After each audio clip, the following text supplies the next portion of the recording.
एक गांव में एक मेहनती किसान रहता था। उसके पास पर्याप्त धन गुजारे लायक नहीं था, ना ही खेती बाड़ी थी। वो मेहनत मजदूरी करता और अपना और अपनी पत्नी का पेट पालता। धीरे धीरे समय गुजरता गया। वह इतना भोला था तो सब उसको लोग भोला ही कहते थे।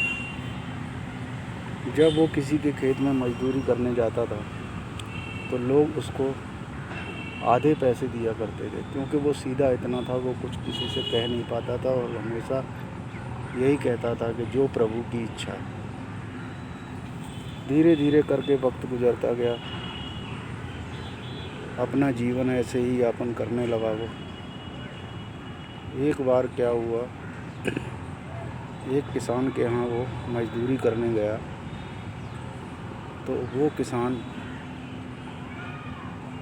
बहुत ज़्यादा ही दयालु था। उसने भोला की मेहनत देखते हुए उसको पूरी मजदूरी दी और 10 रुपया उसको एक्स्ट्रा से दिया कि ये मेरी तरफ से तुम्हारा इनाम है, और जब मैं तुम्हें काम पर बुलाऊं तो तुम आ जाया करना। भोला ने उस किसान का धन्यवाद किया और अपने घर आ गया। वो सोचने लगा, प्रभु को मैंने कभी कुछ प्रसाद नहीं चढ़ाया, क्योंकि इतना होता ही नहीं था। हमेशा वही सूखी रोटी और उसी का ही मैं भोग लगा दिया करता था। तो उसने कहा, जो ये 10 रुपये मुझे ज़्यादा मिले हैं, इसके लिए मैं आज भगवान के लिए प्रसाद लेकर जाऊंगा। वो भोला जाते हुए 10 रुपये की मिश्री ले गया घर। ले जाकर के उसने कहा अपनी पत्नी से कि देखो, आज मैं भगवान के लिए भोग लगाने के लिए प्रसाद लाया हूँ। रोज़ रोज़ तो पैसे होते नहीं हैं, इसलिए मैं ये मिश्री लाया हूँ। इसी में 4 दाने रोज़ डेली भगवान का भोग लगा दिया करेंगे तो प्रभु कम से कम थोड़ा मीठा तो हो जाएगा उनके लिए। हम लोग तो अपनी दाल रोटी या नमक से ही गुजारा कर लेते हैं। पत्नी बड़ी खुश हुई। उसने कहा, ठीक है, ये तो आपने बहुत अच्छा किया। भोला हमेशा रोज़ सुबह पूजा पाठ करता। रोटी जो बनती, चटनी होती या नमक होता या सब्जी होती, उसी के साथ 4 दाने मिश्री के रख करके और वो भगवान को नित्य प्रतिदिन भोग लगाने लगा। समय यूं ही गुजरता गया। किसान भोला के यहाँ एक पुत्री का जन्म हुआ। क्योंकि भोला भी बहुत सीधा था, दयालु था, स्वभाव में बिल्कुल ही निर्मल था, ऐसी ही उसकी पत्नी भी सुशील और हमेशा अपने पति का साथ देने वाली, उसके सुख दुख में भागी रहने वाली थी। इसलिए जो उनके घर पुत्री का जन्म हुआ, वो पुत्री भी तेजवान, सुशील और अच्छे संस्कारों वाली पुत्री पैदा हुई। धीरे धीरे समय बीतता गया। बेटी बड़ी हो गई।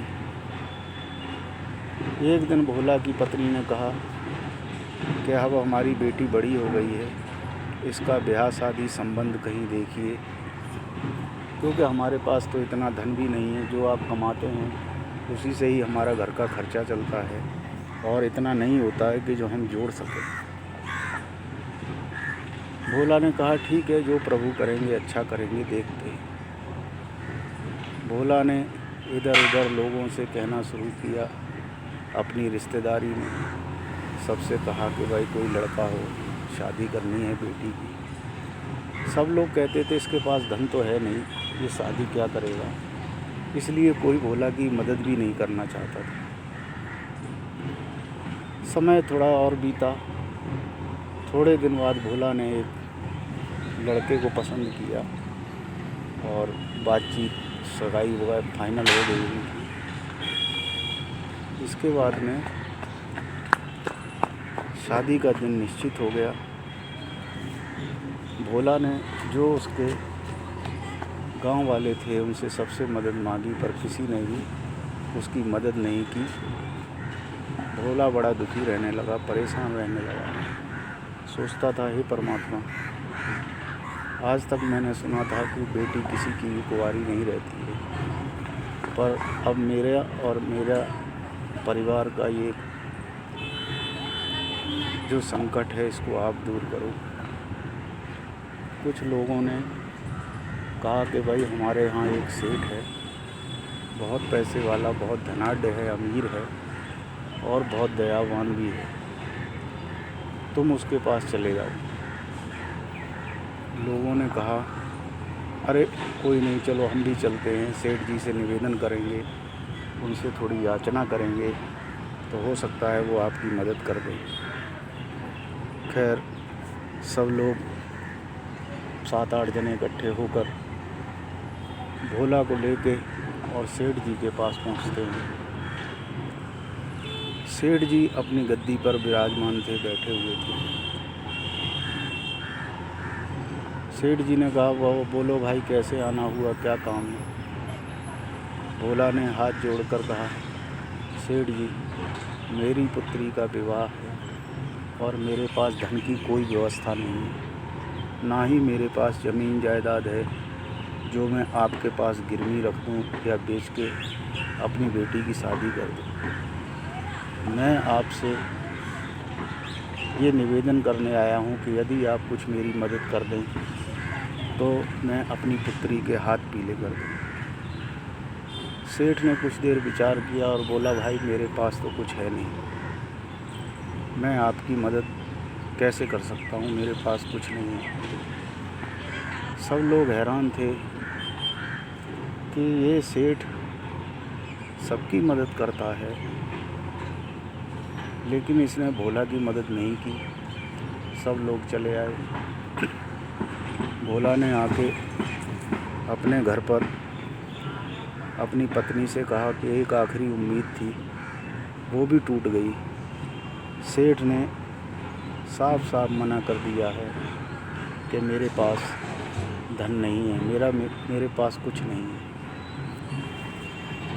भोला की पत्नी कहने लगी, चलो कोई बात नहीं, प्रभु हैं, वो अपने आप देखेंगे। इतना कह के भोला की बीवी अंदर अपनी झोंपड़ी में गई और जाके फूट फूट कर रोने लगी। अंदर ही अंदर मन ही मन रो रही थी और मुंह को उसने अपने दोनों हाथों में दाब लिया ताकि कहीं भोला के पास आवाज़ ना चली जाए। दोस्तों, भोला की पुत्री ने देखा तो वो भी रोने लगी। इधर क्या हुआ, इधर सेठ ने भोला के आने के बाद अपने मुंशी को बुलाया और कहा, मुंशी जी, अपना बही खाता निकालिए और जिस दिन की ये भोला शादी बता गया है वो तारीख और दिन हर पेज पे नोट कर लीजिए। और नोट कैसे करना है आपको, आज से 10 दिन है तो आज 10 दिन लिख दीजिए कि भोला की लड़की की शादी में 10 दिन बाकी। अगले पन्ने पर आप लिखिए, भोला की लड़की की शादी में 9 दिन बाकी। फिर उससे अगले पन्ने पर लिखिए, भोला की लड़की की शादी के 9 दिन बाकी, 8 दिन बाकी, 7 दिन बाकी, 6 दिन बाकी। और निश्चित जो दिन हो उस दिन लिख दीजिएगा कि आज भोला की लड़की की शादी है। दोस्तों, भोला फिर अब उदास रहने लगा, दुखी था। उसको ये गम खाया जा रहा था कि मैंने जो संबंध कर दिया है, इज्जत का तो कुछ नहीं, क्योंकि हमारे पास है ही क्या। वो अब बहुत उदास रहने लगा, उसके बच्चे परेशान रहने लगे, उसकी बीवी भी दुखी रहने लगी। बेटी मनी मन सोचती कि मेरे पिताजी और मेरी माता मेरी वजह से दुखी हैं, पर कुछ कर नहीं सकती थी। प्रभु से सिर्फ यही आस करती थी, हे प्रभु, इनके दुखों का निवारण करो। समय बीतता गया। इधर शादी के दिन जब 2 बजे लास्ट में, सवेरे जैसे ही मुंशी जी आए और लाला जी गद्दी पर आए। उन्होंने धूप बत्ती लगाई, भगवान के आगे हाथ जोड़े। तो लाला जी ने कहा कि मुंशी जी बही खाता लाइए। बही खाता आ गया। देखा तो सबसे पहले नंबर पे सबसे पहली कलम थी कि भोला की लड़की की शादी में 2 दिन बाकी। सेठ जी ने कहा, मुंशी जी शाम में आने की व्यवस्था कराइए, हलवाई की व्यवस्था कराइए। शाम में आने वाले को बुलाया गया, हलवाई को बुलाया गया। लाला ने सब कुछ पक्का करके और बोला कि भाई आप जाओ, आप शामियाना लगाओ वहाँ पे जाके और आप खाने की तैयारी करो। बैलगाड़ी में 6 बैलगाड़ी भर के सामान। लोग पूछते पूछते वो गए कि भाई भोला का घर कौन सा है, भोला का घर कौन सा है। सब ने बताया भोला का घर को। तो भोला ये सोच रहा था कि अब मैं कुछ नहीं कर सकता, तो अब मैं जा रहा हूँ और लड़की वाले से हाथ जोड़ के लड़के वाले से यही कहूँगा कि मैं अपनी बेटी की शादी नहीं कर सकता क्योंकि मेरे पास कोई भी व्यवस्था नहीं। भोला उठ के जैसे ही जाने लगा तो किसी ने आवाज़ दी, भोला, भोला भाई है क्या। भोला ने उठ कर के देखा तो 5-7 आदमी बाहर खड़े हुए थे। उन्होंने कहा, जी बताइए। कहा कि भैया ये बताइए शामियाना कहाँ लगेगा। भोला बोला, भैया किसके यहाँ शामियाना लगेगा, किसने भेजा है। वो लोग कहने लगे, नहीं नहीं आप तो ये बताइए किसने भेजा किसने नहीं, ये छोड़िए, आप ये बताइए शामियाना कहाँ लगेगा। भोला ने कहा, भैया मैंने तो कोई शामियाना बुक नहीं किया, मैंने तो कोई। बोले शामियाना भी नहीं, हलवाई की भी व्यवस्था बताइए, कहाँ पर बैठना है, हलवाई कहाँ लगेंगे, कहाँ खाना बनेगा, कहाँ रसोई बनेगी। भोला आश्चर्यचकित रह गया। बोला, भाई बताइए तो सही किसने भेजा। बोले, आप वो भेजा बूझा छोड़िए, आप ये बताइए अपना, हमें व्यवस्था बताइए कि कहाँ पे क्या काम होना है, हम वो काम करने के लिए आए। खैर जी, भोला ने कहा, बता दिया कि भाई अब लगेगा कहाँ, यही रोड है, यहीं पे लगेगा। खैर एक मैदान था, वहाँ शामियाना, बड़ा भव्य शामियाना लगना चालू हुआ। इधर हलवाइयों ने पकवान बनाने शुरू किए, लड्डू, बर्फ़ी और मेवा मिष्ठान तैयार करने शुरू कर दिए। अब भोला की शादी में बचे दिन 1। फिर गाड़ियाँ भर के आने लगी, बैलगाड़ियों पे सामान, दहेज का सामान, बर्तन, कपड़े, जो शादी का सामान था सब आने लगा। और बोला जो आए यही पूछे कि भाई भोला का घर कौन सा है। उन्होंने कहा, सब बताते थे भोला का घर यही है। अब भोला के पास इतना सामान आ गया कि भोला के घर में रखने की जगह नहीं। बोले, भाई ये सामान रखेंगे तो रखेंगे कहाँ। भोला आश्चर्य में था कि ये हो क्या रहा। सारा सामान आने के बाद सेठ जी आए। सेठ जी ने कहा, भोला कोई शादी में और किसी चीज़ की ज़रूरत हो तो बताइए।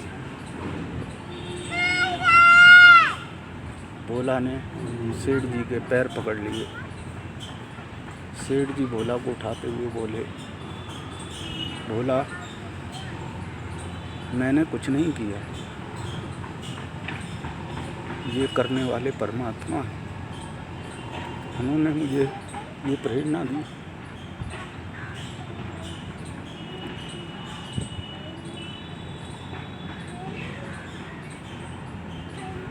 भोला का मन गदगद हो गया और वो मन ही मन रोने लगा। जाके भगवान के आगे चरणों में नतमस्तक हो गया और कहने लगा, हे प्रभु, एक बात तो श्री कृष्ण जी ने नरसी का भरा था, एक आपने। मेरी पुत्री का विवाह करके ये सिद्ध कर दिया कि जो भगवान में सच्ची निष्ठा और भक्ति रखता है, परमात्मा उसके साथ सदैव होती है।